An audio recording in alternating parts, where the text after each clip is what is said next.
नमस्कार दर्शक तथा श्रोतावृन्दहरू, स्वागत छ तपाईलाई नेपाली कथाको 537औं भिडियोमा। सर्वप्रथम लागौं रोचक जानकारीतर्फ। धेरै प्राणीहरूमा पसिना आउने गर्छ। पसिना भन्नासाथ शरीरको प्रत्येक भागमा भएका रोमकूपहरूका माध्यमबाट शरीरभित्रको बेकार पानी निस्किने प्रक्रिया भन्ने बुझिन्छ। कसैको नाकमा देखिन्छ त कसैको निधारमा देखिन्छ। तर एउटा यस्तो जनावर छ जसको जिब्रोबाट पसिना आउँछ, त्यो हो कुकुर। यसै रोचक जानकारीका साथसाथै लागौं आजको कथाहरूतर्फ। आज मैले 3वटा कथाहरू लिएर आएको छु। आशा छ तपाईलाई मन पर्नेछ।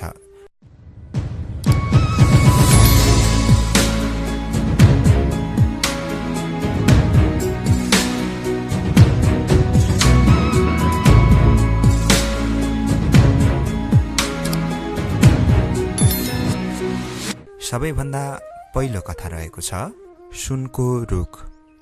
यो कथालाई अनन्त प्रसाद वाग्लेज्यूले लेख्नु भएको हो भने यस कथामा प्रयोग भएका चित्रहरू देवेन्द्र पाण्डे देवेनज्यूले कोर्नु भएको हो। सम्पादक शान्तदास मानन्दरज्यू हुनुहुन्छ।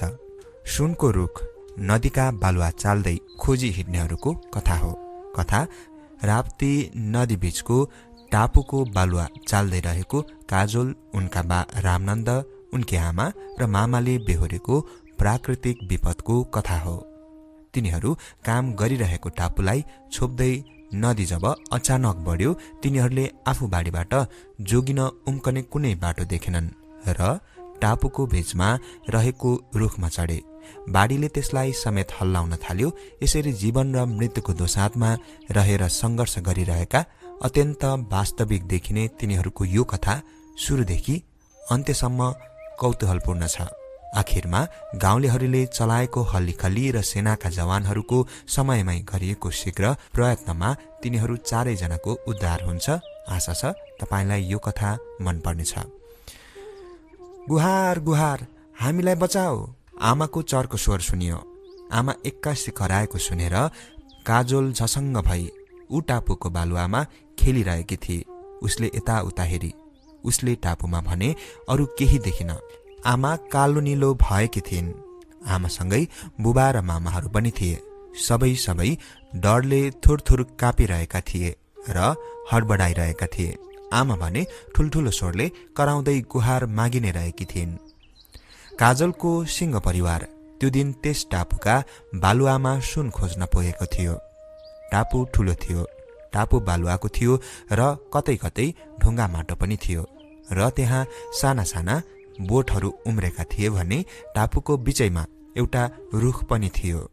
रुख ज्यादै ठुलो थिएन, तर तिनका हाँगाहरू भने फिजिएका थिए। रुखका वरिपरिका बालुवामा ठुल्ठुला ढुङ्गाहरू सुतेका देखिन्थे। काजलले फेरि पनि यताउति हेरी। यसपालि उसले टापुका चारैतिर पानी बढिरहेको देखी। काजलका बा बाटो हराएको मान्छे झैं कहिले यता कहिले उता गर्दै टापुका वरिपरि दगुरिरहेका थिए। दगुर्दा दगुर्दै निराशिएर उनी आफ्नो हातमा रहेको बालु चाल्नो फ्याँकेर थचक्क बसे। उनी हुनसम्मको निराश भएका थिए र कराए, लौ बाँच्नु यति नै रहेछ। बालुवामा बस्न पुगेका बाका हात समातेर आमा कराइन्, पानी पर्न साथै मैले त भनेकी नै थिएँ जाउँ जाउँ भनेर, तर तपाईले सुन्नु भएन। यति हुन रहेछ। छेउमै उभिरहेका मामा कहिले आकाशतिर त कहिले बेगले बगिरहेको नदीको पानी हेर्दै थिए। उलिँदै बगिरहेको नदीको पानी झनझन धमिलो हुँदै थियो। हेर्दा हेर्दै टापुको आकार सानो हुँदै गइरहेको थियो। सानी काजलले यसपालि आफ्ना आँखा चिम्म गरेर सोची, अहिले म एउटा चरा भइजाउँ अनि भुर्र उडाउँदै आमा, बुबा र मामा सबैलाई नदी माथिबाट घर पुर्याउन सकिजाउँ। उसले फेरि सम्झी, म गरुड बनू, लाटो कोसेर बनू वा चिल बनू। र उसले आफ्ना हातहरू पखेटा बनुन् भनेर तिनलाई फैलाई, तर ती पखेटा बनेनन्। यसपालि उसले कुचोमा बसेर उड्ने बोक्सी भन्ने कल्पना गरी। जे चाहियो त्यही गर्न सक्ने झाँक्रीबाको पनि कामना गरी सुने जति सबै देवताको नाम जपी। आकाशमा काला बादलहरू दौडिरहे। छिनछिनमा बिजुली चम्किरह्यो। मेघ गर्जनले जमिन हल्लन थाल्यो। त्यसरी नै काजलका आमा, बा र मामा के गरौँ कसो गरौँ गर्दै अत्तालिएका थिए। तिनीहरूले सोचे त्यो दिन नआएको भए, भनौँ त्यसरी आउन नपरेको भए राम्रो हुने थियो। तर यसैबाट उनीहरूको परिवार चलेको थियो। यसलाई छाड्नु भनेको छाक छाड्नु नै हुन्थ्यो। अनि नआएर के गर्ने? उनले बागमती, नारायणी, महाकाली, बबई धेरै नदीहरूका बगर छिचुलिसकेका थिए। यसपालि उनी रापतीको तीरमा थिए। नदी फराकिँदै बगिरहेको थियो र एकछिन अघिसम्म ठूलो देखिने त्यो टापु सानो देखिन थाल्यो। बाढीले घेरिएका चारैजना एकले अर्कोलाई कसिलो गरी समाउँदै फतफताइरहेका थिए। आफ्ना छाती दबाउँदै उनले निकै बेरसम्म बाढी घट्ने आशा गरेका थिए, तर बाढी घटेन। जे नहुनु थियो त्यही भइदियो। बाढी त झन बढ्दै गयो। बाढी झन बेगवान बन्यो। बाढीले चुच्चाचुच्ची देखिएका ठुल्ठुला ढुङ्गाहरूलाई चुर्लुम्बै पार्यो। टापुलाई छोप्दै छोप्दै तिनीहरू उभिरहेको ठाउँलाई समेत डुबाउँदै आयो।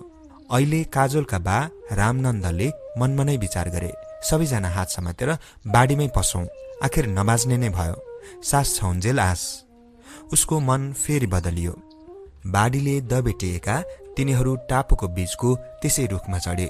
बलियो गरी समात है, रामानन्दले भने।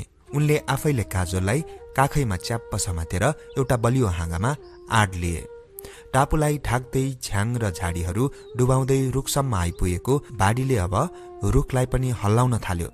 यसले गर्दा तिनीहरूका मुटु पनि बेसरी हल्लन थाल्यो। केही परतिरका गाउँका मानिसहरूले नदीमा पानी बढेको देखेपछि तिनीहरू आफ्ना खेतहरू हेर्न आएका थिए। तिनीहरूले रामानन्दका परिवार रुखमा चढेर आफ्नो ज्यान जोगाइरहेका देखे। हल्ली खल्ली हुरी जत्तिकै जताततै चल्न थाल्यो। त्यही बेला केही परतिरको ब्यारेकमा केही सिपाहीहरू नदीमा आएको बाढी दूरबीनले हेरिरहेका थिए। हेर्दा हेर्दै एकजना करायो, अरे के हो त्यो? टापुको रुखमा त 4 जना मानिस पो देखिन्छन्। लौ लौ, त्यो रुखलाई बाढीले ढाल्नै खोजे जस्तो छ। अर्को सिपाहीले पनि हेर्यो र ऊ पनि चिच्यायो, तिनलाई त अहिले नै जोगाउन पाए मात्रै। के गर्ने? सदरमुकाममा खबर गरेर हेलिकप्टर मगाऊ। तिनीहरूको त अहिले उद्धार गरिहाल्नुपर्छ। सिपाहीहरूले सदरमुकाम तुरुन्तै फोन गरे र हेलिकप्टर पनि तुरुन्तै आइपुग्यो। उद्धारकर्ताहरूले हेलिकप्टरबाट एउटा बलियो डोरी तल खसाले।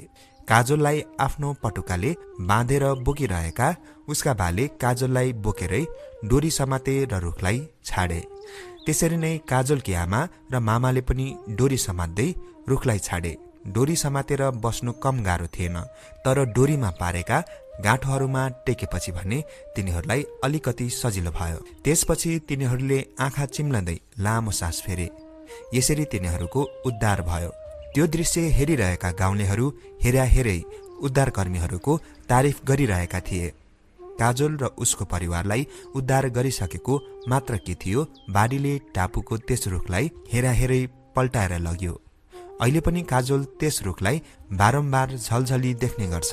ऊ त्यस बेला भित्रदेखि कराउँछ, त्यो अरू जस्तो रुख हुँदै होइन, त्यो रुख त हाम्रा लागि सुनको रुख हो। सुनको रुख। कथा सुनको रुख। दर्शक तथा श्रोतावृन्दहरू, त्यसै गरी अर्को कथा रहेको छ, खरायोले फेरि हार्यो। कथाकार आइपी अधिकारी, चित्राङ्कन गोविन्द विमली। एउटा खरायोले कथाको किताब भेट्टायो।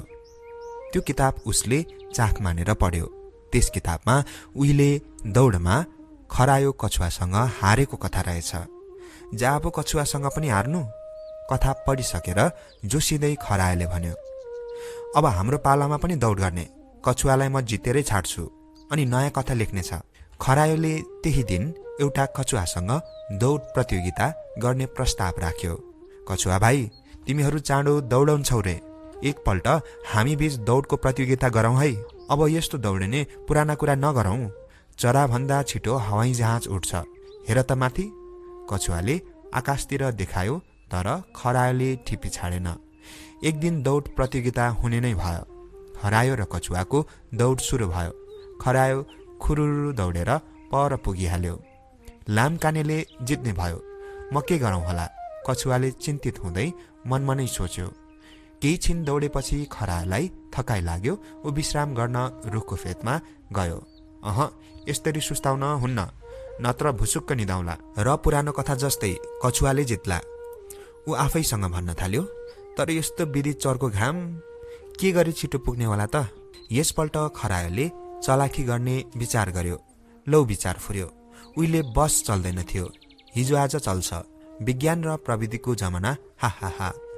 यति सोचेर हाँस्दै खरायोले परबाट आउँदै गरेको बस रोक्यो अनि चढ्यो। थकाइ पनि मर्छ, बसले छिट्टै पुर्याइहाल्छ। आहा, त्यो लुम्से कछुवा घिस्रदै आउँदै होला, अब मैले नै जित्ने पक्का भयो। क्या मजा। खरायो दङ्ग पर्यो। उता कछुवा चिन्तित भयो। के गर्ने त? उसले आफैलाई सम्झियो, बल नभएकाहरूले बुद्धि लगाउनुपर्छ, बुद्धिले नै लामकानेलाई जित्नुपर्छ। तर कसरी? कछुवाले केही सोच्यो अनि मुस्कुरायो। उसलाई केही जुक्ति फुरेछ। बसबाट झरेर जाँदा त कछुवा पहिले नै टुङ्गोमा पुगिसकेको पो देखियो। दौडमा कछुवा नै प्रथम भयो। खरायो हिस्स पर्यो। गाडी बिसाउने ठाउँमा म ओर्लिएर अनेक रमिता हेर्न थाले। बस छुटिहाल्यो। अर्को बसमा आउँदा ढिलो भयो, नत्र पक्कै नै म प्रथम हुने थिएँ। खरायोले थकथकाउँदै भन्यो। कछुवा चाहिँ कसरी छिटो पुग्यो? खरायोले आशंका गर्यो। उसले थाहा पायो कछुवाले त झनै चलाखी गरेछ। ऊ त मोटरसाइकलमा चढेर कतै नभुलिकन पहिल्यै पुगेछ। खरायोले हार्यो। फेरि त्यही पुरानो कथा दोहोरियो। मैले जुन दाग मेटाउन खोजेको थिएँ त्यही बल्झिएर आयो। खरायो थकथकायो। हुन्न, म फेरि प्रतियोगिता गर्छु। कछुवालाई जितेर नयाँ कथा बनाइ छाड्छु। खरायोले फेरि अठोट गर्यो। खरायोको ढिप्पीले फेरि प्रतियोगिता हुने भयो, तर अन्तिम पटक। यसपल्ट नियम अर्कै थियो। पल्लो गाउँका खेलकुद प्रमुखलाई जसले पहिला सूचना पुर्याउँछ उही प्रथम हुने नियम तोकियो। जसरी भए पनि भनेर सुविधा दिएको थियो। अब म कछुवाको भन्दा छिटो दौडने मोटरसाइकल चढ्छु र छोटो बाटो भएर जान्छु। यसपटक मैले प्रथम हुनै पर्छ। पुरानो कथा सच्याउनै पर्छ। पुरानो दाग मेटाउनै पर्छ। खरायोले मनमा नै गोप्य योजना बनायो। यता कछुवालाई पनि चिन्ता पर्यो।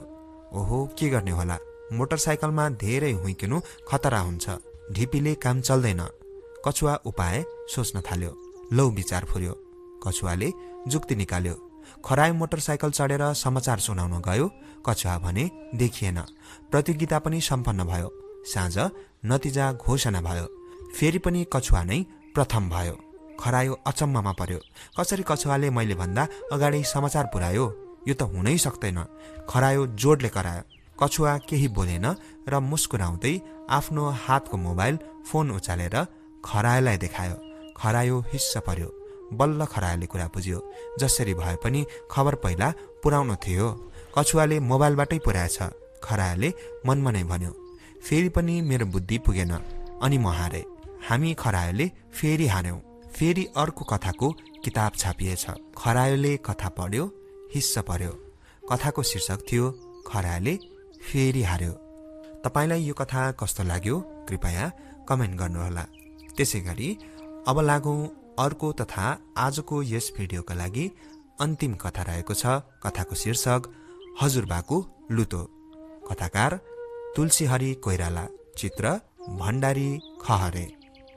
रक्षाको मामा घर ओखलढुङ्गा जिल्लाको रातमाटे गाउँमा छ। त्यहाँ अझै पनि मोटर पुगेको छैन। यसपालि उनी आमाबासँग हवाई जहाजमा चढेर मामा घर जाने भइन्। उनीहरू घरबाट बिहानै निस्किए। काठमाडौँको विमानस्थलमा केही बेर बसेपछि रुम्जाटार जाने यात्रुहरूलाई विमानमा चढ्न बोलाइयो। रक्षा बाबाको हात समातेर विमान चढिन्। बाबा आमा सँगै हुनुभएकाले विमानमा चढ्दा उनी डराइनन्। जहाजको पेटी पनि आफै बाँधिन्। हवाई जहाजले धावन मार्ग छोडेर माथि माथि उड्यो। विमान परिचारिकाले चकलेट खान दिइन्। उनी जहाजको झ्यालबाट रमाइलो हेर्दै रमाउँदै गइन्। हेर त रक्षा, सगरमाथा त्यही हो। बाबाले जहाजको झ्यालबाट देखाउनु भयो। सगरमाथा देखेर उनी ज्यादै खुसी भइन्। रुम्जाटार विमानस्थलमा पुगेपछि हवाई जहाज रोकियो। त्यसपछि पैदल हिँड्नु पर्ने थियो। रक्षा बाबा आमासँग हिँड्न थालिन्। उकालो बाटो थियो। हिँड्न गाह्रो भए पनि बाटोमा देखिएका खोला, झरना, खेत र खेतबारीमा काम गरेका मानिसहरू देखेर उनलाई निकै रमाइलो लाग्यो। रक्षा बाबा आमासँग मामा घर पुगिन्। मामा घरमा बाख्रा, बाख्राका पाठा, गाई गोरुहरू र भैँसीहरू पनि थिए। त्यतिका जनावर देख्दा रक्षालाई निकै रमाइलो लाग्यो। उनी मामा घरमा पुग्न साथ थकाइ बिर्सिएर पाठापाठीसँग म्या गर्दै खेल्न थालिहालिन्। भोलिपल्ट मामा घरको खेतमा धान रोपाइ थियो। रक्षा पनि रोपाइ हेर्न गइन्। खेतमा धान रोप्ने, रोपार र हली बाउसे गर्ने मानिसहरू थिए। उनीहरूले असारे भाकामा गीत गाए र रमाइलो गरे। रोपाइ गर्दा गर्दै पानी पर्न थाल्यो। खेतालाहरूले घुम्लुङ्ग परेको पानीबाट नभिज्ने ओड्ने ओढेका थिए। त्यस्तो खालको नौलो ओड्ने देखेर रक्षा छक्क परिन्। यो के हो मामा? उनले सोधिन्। यसको नाम घुम हो भान्जी। ल यो भान्जीलाई। मामाले चिनाउनु भयो र उनलाई पनि ओढाइदिनु भयो। बेलुका घर फर्किएपछि हजुरबा, हजुरआमा, बाबा, आमा सबैले के काम गरेर आयो त रक्षा भनेर सोध्नुभयो। रक्षाले खेतालाहरूले गाएको असारे गीत गाएर सुनाइन्। मामा माइजू हाँस्नुभयो। त्यो दिन साउने संक्रान्तिको साँझ भएकाले मामा घरमा लुतो फाल्ने पर्वको तयारी भयो। हजुरबाले अब लुतो फाल्नुपर्छ भन्नुभयो। रक्षाले छक्क परेर सोधिन्, हजुरबा कसलाई लुतो आएको छ र? कसरी लुतो फाल्ने?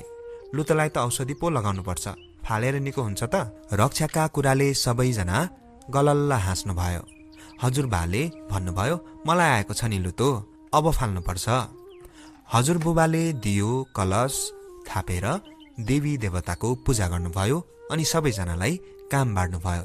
ल म शङ्ख बजाउँछु, आमा घण्ट बजाउँछिन्, दीक्षा जाँतो घुमाऊ, आले ढिकी कुट, विनोद अगुल्टा फाल, ज्वाइँ अगेनोमा कुरेलो चढाउनु, रक्षाले नाङ्लो ठटाउनु। हजुरबाले भन्नुभए जसो गरी सबैले एकसाथ सबै चिज चलाउने काम गरे। डाङडाङ र डुङडुङको आवाजले घरै थर्कियो। मामाले लहै लुतो लैजाहै, जाहै लुतो जा भन्दै बाहिर चारतिर आगोमा अगुल्टा फ्याँक्नुभयो। रक्षालाई लुतो फाल्न गरेको कुरा निकै रमाइलो लाग्यो। उनले यस्तो गरेको कहिल्यै देखेकी थिएनन्। मामाले लुतो फाल्न प्रयोग गरेका सबै चिज चिनाइदिनु भयो। यो काग भलायो, यो लुतेसरो, यो कुकुर डाइनो, यो कुरिलो, यो बेसारे। हजुरबाले अरू पनि धेरै चिज रक्षालाई चिनाइदिनु भयो। भान्जी, यो हाम्रो धेरै पहिलेदेखि चलिआएको सांस्कृतिक चलन हो। मामाले भन्नुभयो। लुतो फालेपछि सबैजनाले मिठो मिठो खाना खाएर रमाइलो गरी साउने संक्रान्ति मनाए। भोलिपल्ट बिहानै उठेर रक्षा हजुरबाको छेउमा गइन् र सोधिन्, हजुरबा हजुरको लुतो गयो? खै हेरौँ त, लुतो गएको ठाउँमा खत त होला नि। सबैजना गलल्ल हाँस्नुभयो। हजुरबाले रक्षालाई सबै कुरा बुझाइदिनु भयो। लुतो आएर फालेको नभई आउँदै नआओस् भनेर यसो गरिएको थाहा पाएपछि रक्षा खुसी भइन्। कथा हजुरबाको लुतो तपाईलाई कस्तो लाग्यो कृपया कमेन्ट गर्नुहोला। भन्दै लागौं हिजोको गाउँ खाने कथातर्फ।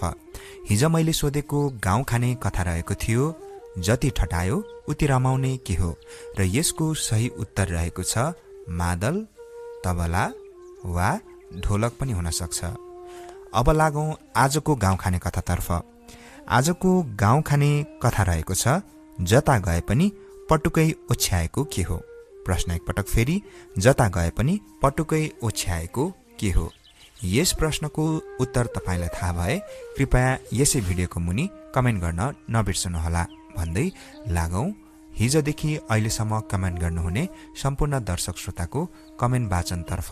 कमेन्ट वाचन तपाईलाई सुन्न आवश्यक लागेन भने दर्शक तथा श्रोतावृन्दहरू कथा सकिनै सकेको छ, यसलाई स्किप पनि गर्न सक्नुहुनेछ। यद्यपि यसलाई पनि सुनेर प्रतिक्रिया दिनुहोला भन्ने म आशा राख्दछु। सर्वप्रथम नहुल रिजालज्यू लेख्नुहुन्छ कति राम्रो स्टोरी। त्यसैगरी जीवन परियारज्यू लेख्नुहुन्छ सत्य घटना होइन र भन्नुहुन्छ। त्यसैगरी अस्मिता शिवाकोटीज्यू लेख्नुहुन्छ very nice story and beautiful performance. त्यसैगरी अम्बिका खकुरेलज्यू लेख्नुहुन्छ नाइस। त्यसैगरी अरुण सङदेलज्यू लेख्नुहुन्छ साह्रै मन छुने कथा सर, धन्यवाद अरुण राई भन्नुहुन्छ, धन्यवाद तपाईलाई पनि। त्यसैगरी विष्णु सापकोटाज्यू लेख्नुहुन्छ मादल होला दाजु भन्नुहुन्छ, सही उत्तर रहेको छ, धन्यवाद कमेन्टको लागि। सन्तोष खनालज्यू लेख्नुहुन्छ बाजा हो सर, धेरै राम्रो भन्नुहुन्छ, तपाईलाई पनि धन्यवाद। मायाश्रीज्यू लेख्नुहुन्छ साह्रै राम्रो कथा आदरणीय जमिन सर, तपाईलाई पनि धेरै धेरै धन्यवाद। इन्द्र वाइवाज्यू लेख्नुहुन्छ मजा लाग्यो। त्यसैगरी मीरा थापाज्यू लेख्नुहुन्छ अति रोचक स्टोरी जमिन भाइ। त्यसैगरी जोक राईज्यू लेख्नुहुन्छ धन्यवाद जमिन सर, को कथाले सधैँ सुन्दा सबैको मनाई बुझ्ने रहेछ, सर झर्को नमानी सधैँ सुनाउनु सर भन्नुहुन्छ। धेरै धेरै धन्यवाद। म अवश्य पनि दैनिक रूपमा कथाहरू सुनाउने प्रयासमा रहेको छु। सौगात परियारज्यू लेख्नुहुन्छ, कमेन्ट गर्न नभ्याए पनि म निरन्तर सुनिरहेको छु है ब्रदर भन्नुहुन्छ। धन्यवाद। त्यसै गरी अर्जुन विशीज्यू लेख्नुहुन्छ, नमस्कार सर, आजको कथा नि साह्रै राम्रो लाग्यो। यस्तै पनि हजुरको आवाजले नै सेतो कागजमा रङ्ग भरे जस्तो बनाइदिन्छ जुन कथामा नि। र आजको उत्तर दमा या त मादल हुनुपर्छ सर, धन्यवाद, निकै मिठो कथा सुनाउनु भएकोमा भन्नुहुन्छ। सही उत्तर रहेको छ, दुवैलाई सही उत्तर मान्न सकिन्छ। इच्छा भाइङज्यू लेख्नुहुन्छ, हजुरले कथा सुनाउनु भएकोले मनै आनन्द भइरहेको छ भन्नुहुन्छ। धन्यवाद। अनिल राईज्यू लेख्नुहुन्छ, आन्सर मादल, ड्रम्स, तबला हो कि भन्नुहुन्छ। सही उत्तर। त्यसै गरी एन्जिल योङहाङज्यू लेख्नुहुन्छ, नमस्कार दाई, कथा धेरै राम्रो लाग्यो। 7-8 दिन भयो कथा सुन्नै पाएको छैन, काम व्यस्तताले गर्दा धेरै समय निकालेर सुन्दैछु कथा दाई भन्नुहुन्छ। धेरै धेरै धन्यवाद। त्यसै गरी चुडा सुनारज्यू लेख्नुहुन्छ, मादल हो कि सर, सही उत्तर।